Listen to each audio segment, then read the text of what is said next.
ഈ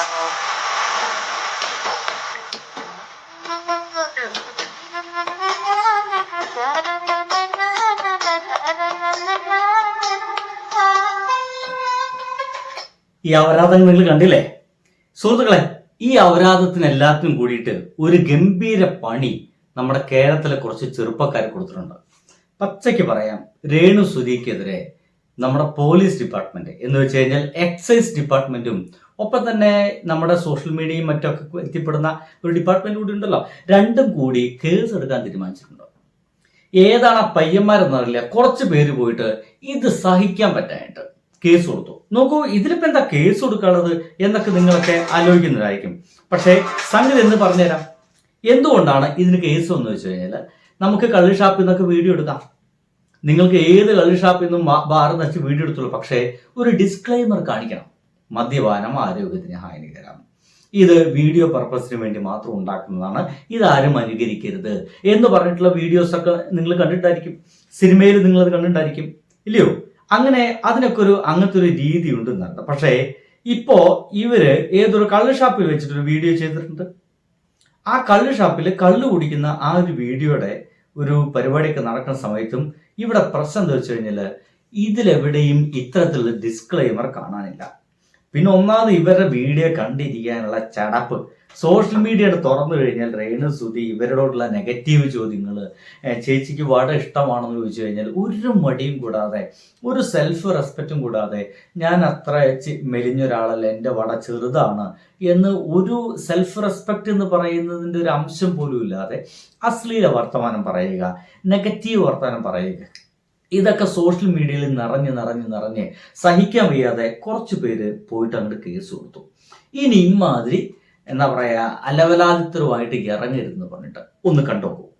ഇതിനെതിരെ എന്തെങ്കിലും ചെയ്യണം. രേണുവിന്റെ നാവിൽ നിന്ന് വരുന്ന വാക്കുകൾ, അനാവശ്യമായിട്ടുള്ള സംസാരങ്ങൾ, ഡബിൾ മീനിങ് സംസാരങ്ങൾ, അത്തരം സംസാരങ്ങൾക്കെതിരെ ഒരു കംപ്ലയിന്റ് ഞാൻ ഇന്ന് സൈബർ സെല്ലിൽ കൊടുത്തിട്ടുണ്ട്. രണ്ടാമത്, കള്ള് ഷാപ്പിൽ നിന്ന് റീൽ ഷൂട്ട് ചെയ്ത് അത് സോഷ്യൽ മീഡിയയിൽ കൂടി പ്രചരിപ്പിച്ച് ഏകദേശം 2 മില്യൺ ആൾക്കാരിലേക്ക് അത് എത്തിയിട്ടുണ്ട്. അതിനെതിരെ ഒരു കംപ്ലയിന്റ് എക്സൈസിൽ കൊടുത്തിട്ടുണ്ട്. ഇങ്ങനെ 2 കംപ്ലയിന്റ് ഞാൻ കൊടുത്തിട്ടാണ് ഇപ്പൊ നിങ്ങളുടെ മുന്നിൽ ഇരിക്കുന്നത്.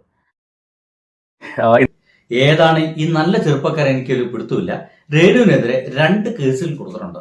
2 കേസിൽ ഒന്ന് ആ കള്ള് ഷാപ്പിൽ വെച്ച് റീല് ഷൂട്ട് ചെയ്തു. അപ്പൊ നിങ്ങൾ ചോദിക്കും, റീല് ഷൂട്ട് ചെയ്യുന്ന പ്രശ്നം ഒരു കുഴപ്പമില്ല, പക്ഷേ അതിൻ്റെ ഇടയിൽ ഡിസ്ക്ലെയിമർ വേണം, തീർച്ചയായിട്ടും വേണം, അല്ലെങ്കിൽ സംഗതി കേസാ. ഇത് മദ്യപാനം പ്രോത്സാഹിപ്പിക്കുന്ന പോലത്തെ ഒരു വീഡിയോ ആയിട്ട് മാറും. അപ്പോൾ ഈ 2 കാര്യം, ഒന്ന് സൈബർ സെല്ലിലാണ്, ഇവരെ നെഗറ്റീവ് വർത്താനം മറ്റും സഹിക്കാൻ പറ്റാതെ സൈബർ സെല്ലിൽ പോകുന്നു.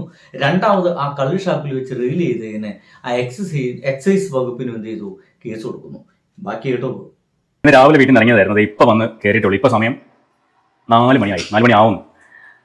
ഒരു പ്രതീക്ഷയും ഇല്ലാതെയാണ് ഇന്ന് രാവിലെ പോയത്. ഈ കാര്യം നടക്കുമോ ഇല്ലയോ, അല്ലെങ്കിൽ അവിടെ പോകുമ്പോൾ എനിക്ക് കിട്ടുന്ന അക്സെപ്റ്റൻസ് എന്തായിരിക്കും എന്നൊന്നും ഒരു ഐഡിയ ഇല്ലായിരുന്നു. പക്ഷേ ശരിക്കും എന്നെ ഞെട്ടിച്ച് കളഞ്ഞു കേരള സൈബർ പോലീസും എക്സൈസ് ഡിപ്പാർട്ട്മെന്റും. രണ്ടുപേരുടെ ഭാഗത്തുനിന്നും വളരെ നല്ല സമീപനമാണ് എനിക്ക് ഉണ്ടായത്. ശരിയാട്ടോ.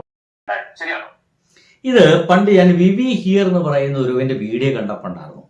അവൻ പറയുന്നുണ്ട്, ഇവരെ ഏതൊരു കേസുമായി ബന്ധപ്പെട്ടിട്ട്, ഇവർക്ക് അദ്ദേഹത്തിനുള്ള കേസുമായി ബന്ധപ്പെട്ടിട്ട്, രേണു സുധിക്കെതിരെ കേസുമായി ബന്ധപ്പെട്ടോ ഈ എന്താ പറയുക നമ്മുടെ പോലീസ് സ്റ്റേഷനിൽ ബന്ധപ്പെടും, അവർ വെൽക്കം ആയിരുന്നു. അവർക്ക് ആരെങ്കിലും ഇമാരൊരു കേസുമായിട്ട് വരണമെന്ന് കാത്തിരിക്കുന്ന പോലെയായിരുന്നു. എന്താ മനസ്സിലാവില്ല. ഞാൻ അവിടെ ചെന്നപ്പോൾ ഒരു സാറിനോട് ചോദിച്ചു, എന്താ കാര്യം ചോദിച്ചു. ഞാൻ പറഞ്ഞു, സാർ ഇന്ന പോലെ കാര്യമുണ്ട്. അപ്പോൾ അദ്ദേഹത്തോട് ചോദിച്ചു, തനിക്ക് എന്തെങ്കിലും പ്രശ്നം ഉണ്ടായിട്ടുണ്ടോ. ഞാൻ പറയും, എനിക്കല്ല ഇത് ആക്ച്വലി. ഒരു കൂട്ടം ആൾക്കാരുടെ ഒരു റെപ്രസെൻറ്റേറ്റീവ് ആയിട്ടാണ് ഞാൻ സാറിന് മുമ്പിൽ നിൽക്കുന്നത്, സംസാരിക്കുന്നത്. ഒരുപാട് പേര് ഈ ഒരു വ്യക്തിയെ കൊണ്ട് ഇപ്പോൾ ബുദ്ധിമുട്ടുന്നുണ്ട്. അവർക്ക് സോഷ്യൽ മീഡിയ യൂസ് ചെയ്യാൻ പറ്റുന്നില്ല. ഇൻസ്റ്റാഗ്രാം ആയിക്കോട്ടെ, ഫേസ്ബുക്ക് ആയിക്കോട്ടെ, അല്ലെങ്കിൽ യൂട്യൂബ് ആയിക്കോട്ടെ, ഇതൊന്നും തുറക്കാൻ പറ്റുന്നില്ല. അവിടെ എല്ലാം ഇദ്ദേഹത്തിൻ്റെ കോണ്ടന്റുകളാണ്, ഇദ്ദേഹത്തിൻ്റെ വീഡിയോകളാണ് വരുന്നത്. സോ അതിനെതിരെ എന്തെങ്കിലും ആക്ഷൻ എടുക്കാൻ പറ്റുമോ എന്ന് അറിയാൻ വേണ്ടിയാണ് ഞാൻ വന്നതെന്ന് പറഞ്ഞു. അപ്പോൾ അദ്ദേഹം എന്നെ വേറൊരു സാറിൻ്റെ അടുത്തേക്ക് കൊണ്ടുപോയി അദ്ദേഹത്തിനോട് സംസാരിച്ചു. അവിടെ ഇരുന്നുകൊണ്ട് തന്നെ അദ്ദേഹത്തിൻ്റെ സൈറ്റ് ഓപ്പൺ ചെയ്തു, നെറ്റ് ഓൺ ചെയ്തു. അതിനകത്തേക്ക് ഈ ലിങ്കുകളൊന്ന് ഓപ്പൺ ചെയ്ത് കാണിച്ചു കൊടുക്കാൻ പറഞ്ഞു. അങ്ങനെ ലിങ്ക് ഓപ്പൺ ചെയ്ത് ലിങ്ക് അയച്ചു കൊടുത്തു. അദ്ദേഹം ഓപ്പൺ ചെയ്തു. ഓരോന്നും കണ്ടിട്ട് അദ്ദേഹം പറഞ്ഞു, ഇതിൽ ഇപ്പോൾ മെറ്റയാണ് തീരുമാനം എടുക്കേണ്ടത്, മെറ്റയ്ക്ക് നമുക്ക് റിക്വസ്റ്റ് അയക്കാം, അവരുടെ റിപ്ലൈ വന്നിട്ട് നമുക്ക് ബാക്കി ഫർദർ എന്താ ചെയ്യാം എന്ന് പറഞ്ഞു. ഞാൻ പറഞ്ഞു, സാർ അറ്റ്ലീസ്റ്റ് അവർക്ക് വാർണിംഗ് എങ്കിലും കൊടുക്കുമെന്ന് പറഞ്ഞു. നമുക്ക് വേണ്ടതുപോലെ ചെയ്യാമെന്ന് അദ്ദേഹം വാക്ക് തന്നിട്ടുണ്ട്. അതിനുശേഷം ഞാൻ എന്തിനു വേണ്ടിയാണ് പോയതെന്ന് ചോദിച്ചു കഴിഞ്ഞാൽ, സംഗതി ഇതാണ്, വാർണിംഗ് മാത്രമല്ല, എന്തായാലും മെറ്റ അത്തരം വീഡിയോസ് ഒക്കെ എന്താ പറയുക ഡിലീറ്റ് ചെയ്യാനും പണിയാനും കിട്ടുക. പക്ഷെ സംഗതി അതല്ല, ഇതവിടെ നിൽക്കുന്നില്ല. ഇവര് എവിടേക്ക് ഉദ്ഘാടനം ചെയ്യാനൊക്കെ പോയിട്ടുണ്ട്. അവിടെ നിന്ന് ഒരു ബാറിൽ നിന്നൊക്കെ ഒരു വീഡിയോ ഒക്കെ എടുത്തിട്ട് അത് എന്താ സോഷ്യൽ മീഡിയയിൽ ഇട്ടിട്ട് അങ്ങനെ സംഗതി ഇതെല്ലാം കൂടിയിട്ട് ഉണ്ടാവുന്ന ഒരു സംഗതി. ഇങ്ങനെ മുമ്പ് എങ്ങാണ്ട് ആർക്കോ കേസ് വന്നിട്ട് 10 ലക്ഷം രൂപ എങ്ങാണ്ടൊക്കെ മുടക്കിയിട്ടാണ് രക്ഷപ്പെടാൻ കഴിഞ്ഞത്. അതേപോലത്തെ ഒരു പണിയപ്പോൾ കിട്ടാൻ പോകുന്നത്. കഴിഞ്ഞ കുറച്ച് ദിവസങ്ങളായിട്ട് നമ്മൾ രേണുസുധീര വിഷയങ്ങൾ സംസാരിച്ച് വീഡിയോകൾ ചെയ്യുന്നുണ്ടായിരുന്നു. അപ്പോഴെല്ലാം അതിന്റെ കമന്റ് ബോക്സിൽ വരുന്ന കമന്റുകൾ എന്ന് പറയുന്നത് ഞങ്ങൾ ഇവരെ കൊണ്ട് സഹി കിട്ടു, ഇവർക്കെതിരെ നിയമപരമായിട്ട് എന്തെങ്കിലും ചെയ്യാൻ പറ്റുമോ, നിങ്ങൾക്ക് ആർക്കെങ്കിലും എന്തെങ്കിലും ചെയ്തുകൂടെ എന്നൊക്കെ ചോദിച്ച് കുറേ പേര് കമന്റ് ചെയ്യുന്നുണ്ടായിരുന്നു. അപ്പോൾ ഞാൻ വിചാരിച്ചു ശരി ഒന്ന് ശ്രമിച്ചു നോക്കാം. അങ്ങനെ ഇവര് കുറച്ച് നാൾക്ക് മുൻപ് ചെയ്ത റീലുണ്ടല്ലോ, ഏതാ കുട്ടനാടൻ കായലിലെ പാട്ട് കള്ളുഷോപ്പിൽ നിന്ന് എടുത്ത റീൽ, അതും വേറെ 1-2 വീഡിയോകളൊക്കെ വെച്ചിട്ട് ഞാനൊരു കംപ്ലൈന്റ് സൈബർ സെല്ലിൽ കൊടുത്തു. സൈബർ സെല്ലിൽ പോയപ്പോഴേക്കും അവിടെ സാർ ഉണ്ടായിരുന്നു. സാർ കുറേ അധികം കാര്യങ്ങൾ സംസാരിച്ചു. ആ സംസാരിച്ചതിന്റെ അടിസ്ഥാനത്തിൽ എനിക്കും കുറേ കാര്യങ്ങൾ മനസ്സിലായി. അവർ കേസ് എടുത്തു, അതിന്റെ റെസിപ്റ്റ് എനിക്ക് അയച്ചു തന്നു വാട്സാപ്പിൽ. ഓക്കെ, അപ്പോൾ സൈബർ സെല്ലിൽ രേണുവിനെതിരെ ഒരു കംപ്ലൈന്റ് കൊടുത്തിട്ടുണ്ട്. കംപ്ലൈന്റ് എന്ന് പറയുന്നത് വേറെ ഒന്നുമല്ല, രേണുസുധിയെ കൊടുക്കാനുള്ള എല്ലാ ശ്രമവും നടത്തി. എന്താണ് ഇവർക്ക് ഇത്ര വലിയ ദേഷ്യമെന്ന് വെച്ച് കഴിഞ്ഞാൽ, ഇത് തുറന്നു കഴിഞ്ഞാൽ ഒരു സമാധാനം കിട്ടുന്നില്ല. ഇവരുടെ ഓരോ നെഗറ്റീവ് സാധനങ്ങളും മറ്റൊക്കെ ഇങ്ങനെ വന്നുകൊണ്ടിരിക്കുന്നു. മനസ്സ് ഡിസ്ട്രാക്ഷൻ സംഭവിക്കുന്നു, മാനസികമായിട്ട് സന്തോഷമുള്ള സാധനം ഇല്ലാതെ പോകുന്നു, ഒരു ആവശ്യമില്ലാത്ത ഫ്രസ്ട്രേഷൻ കയറി വരുന്നു. ഇതൊക്കെയാണ് ഇവരുടെ പ്രശ്നങ്ങൾ. സൈബർ സെല്ലിൽ രേണുവിനെതിരെ കംപ്ലൈന്റ് കൊടുത്തിട്ടുണ്ട്. കംപ്ലൈന്റ് എന്ന് പറയുന്നത് വേറെ ഒന്നുമല്ല, ഹാർംഫുൾ ആയിട്ടുള്ള രീതിയിൽ അല്ലെങ്കിൽ ഡബിൾ മീനിങ് ലെവലിൽ സംസാരിക്കുന്ന പരിപാടികൾ നിർത്തലാക്കി തരണം എന്ന് മാത്രമാണ് ഞാൻ റിക്വസ്റ്റ് ചെയ്തിട്ടുള്ളത്. കാരണം രേണുവിന് വായി പോകുന്ന തോതിക്ക് പാടുന്ന രീതിയിൽ സംസാരിക്കുന്ന ആ ഒരു പരിപാടി അവസാനിപ്പിക്കണം. അതിന് അവർക്ക് എന്താണ് ചെയ്യാൻ പറ്റുന്നത് എനിക്ക് അറിയില്ല, എത്രമാത്രം അത് പോസിബിൾ ആവും എനിക്ക് അറിയില്ല. പക്ഷെ അവർക്ക് എന്താണ് ചെയ്യാൻ പറ്റുന്നത് അത് ചെയ്തു തരാൻ പറഞ്ഞിട്ടുണ്ട്, റിക്വസ്റ്റ് ചെയ്തിട്ടുണ്ട്. അപ്പോൾ മാക്സിമം ശ്രമിക്കാമെന്ന് പറഞ്ഞു. അവർക്കും ഞാൻ ഈ പറയുന്ന വീഡിയോയുടെ ലിങ്കും അതുപോലെ സ്ക്രീൻഷോട്ടും ഫോട്ടോകളും ഒക്കെ ഹാൻഡ് ഓവർ ചെയ്തിട്ടുണ്ട്. അതൊക്കെ വെച്ചിട്ട് അവർ കേസ് ഫയൽ ചെയ്തിട്ടുണ്ട്. സോ അതിന്റെ ഫർദർ കാര്യങ്ങളൊന്നും എന്താ സംഭവിക്കാൻ പോകുന്നതൊന്നും എനിക്ക് അറിയത്തില്ല. പക്ഷെ ഞാൻ അത് ഫോളോ ചെയ്യും. പിന്നെ ഞാൻ ചെയ്തൊരു കാര്യം പറയുന്നത് എക്സൈസ് ഡിപ്പാർട്ട്മെന്റിന്റെ ഹെഡ് ഓഫീസിൽ പോയി. അവിടെ ചെന്നിട്ട് അവിടെ ഈ കാര്യം സംസാരിച്ചു. അതായത് കള്ളഷോപ്പിൽ വെച്ചിട്ട് റീൽ ചിത്രീകരിച്ച് സോഷ്യൽ മീഡിയയിൽ പ്രചരിപ്പിച്ചു. ഇതാണ് കേസ്. ഇപ്പൊ നമ്മുടെ സൂര്യനും ഫൈൻ കിട്ടിയത് ആ ഒരു കേസിന്റെ ബേസിലാണ്. അപ്പോ ആർക്കൊക്കെ മുമ്പ് ഫൈന് കിട്ടിയിട്ടുണ്ട്. അപ്പൊ അതേപോലെ ആണെങ്കിൽ രേണുസുധി എന്ന് പറയുന്ന ആൾക്കും തീർച്ചയായിട്ടും ഫൈന് കിട്ടും.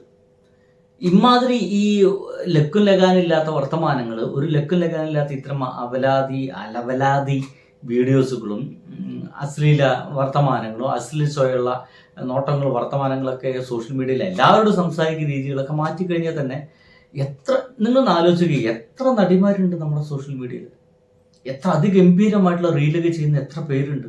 കണ്ടാൽ നമുക്ക് ഇഷ്ടപ്പെട്ടു പോകുന്ന, ബഹുമാനം തോന്നിപ്പോകുന്ന ആരില്ലേ. ഇവരെല്ലാവരും ഇങ്ങനെ അശ്ലീല വർത്തമാനം പറഞ്ഞ് നടക്കുന്നുണ്ടോ? നിങ്ങൾ എന്തുകൊണ്ടാണ് ഇവരെ നെഞ്ചത്തേക്ക് എല്ലാവരും കയറുന്നൊക്കെ പല ആൾക്കാരും ചോദിക്കുന്നുണ്ട്. അതിനുള്ള ഉത്തരം ഇതാണ്. ഇവർ മാത്രമല്ല സോഷ്യൽ മീഡിയയിൽ ഇങ്ങനെ റീലുകൾ ചെയ്ത് ജീവിക്കുന്നത്, ഇവരെ പോലെ വേറെയും ആളുകളുണ്ട്. ആ ആളുകളൊന്നും ഇത്തരത്തിൽ തൻ്റെ മുമ്പിലേക്ക് വരുന്ന ആളുകളോട് അശ്ലീല വർത്തമാനവും മറ്റും പറഞ്ഞ് മുന്നോട്ട് പോകുന്നില്ല. വടയുണ്ടോയെന്നോ മറ്റൊക്കെ ചോദിച്ചു കഴിഞ്ഞാൽ നല്ല കാറാണല്ലോ, നല്ല വണ്ടിയാണെന്നൊക്കെ ചോദിച്ചു കഴിഞ്ഞാൽ അതിന് ഉത്തരം പറയുക, എന്താ അവിടെ ചെയ്യുന്നത് വെച്ച് കഴിഞ്ഞാൽ അതല്ല എന്ന് പറയുക എന്നുള്ള നെഗറ്റീവ് മൈൻഡോട് കൂടി മാത്രമുള്ള ചില വർത്തമാനങ്ങൾക്കൊക്കെ ഒന്ന് തടയിടാൻ വേണ്ടി മാത്രമായിട്ടുള്ള ഒരു കേസ് എന്നാണ് ഇപ്പൊ മനസ്സിലാവുന്നത്. സോഷ്യൽ മീഡിയ കുട്ടികൾ ഉപയോഗിക്കുന്ന പ്ലാറ്റ്ഫോം കൂടിയാണ്. അതുകൊണ്ട് അവിടെ ഇത്തരം പ്രചരണങ്ങൾ സമ്മതിക്കാൻ പറ്റില്ല എന്ന രീതിയിലാണ് സംസാരിച്ചത്. അപ്പൊ അവിടെ നിന്ന് നല്ല ഒരു റെസ്പോൺസ് ആണ് കിട്ടിയത്. അവരും കേസ് എടുത്തിട്ടുണ്ട്.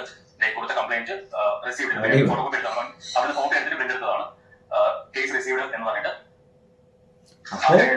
ആ ഷോപ്പിൽ നിന്നുള്ള ഫോട്ടോയുടെ സ്ക്രീൻഷോട്ട് ഇത്രയും വെച്ചിട്ടുണ്ട്.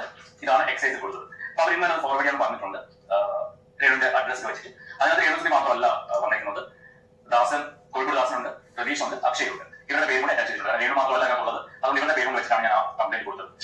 അപ്പൊ ഈ ഒരു കാര്യം ഞാൻ ചെയ്തിട്ടുണ്ട്. ഇതിന്റെ ഫർദർ എന്താണെന്ന് ഫോളോ അപ്പ് ചെയ്യും. പക്ഷെ എന്ത് സംഭവിക്കും എന്നൊന്നും എനിക്ക് അറിയില്ല. എന്റെ ഭാഗത്ത് നിന്ന് ഒരു ചെറിയ മൂവ് നടത്തിയിട്ടുണ്ട്. അടിപൊളി നല്ല വേറെ ഒന്നും പറയാനില്ല. അപ്പോ അവന്മാരെ വഴിക്ക് പോട്ടല്ലേ. ബൈ.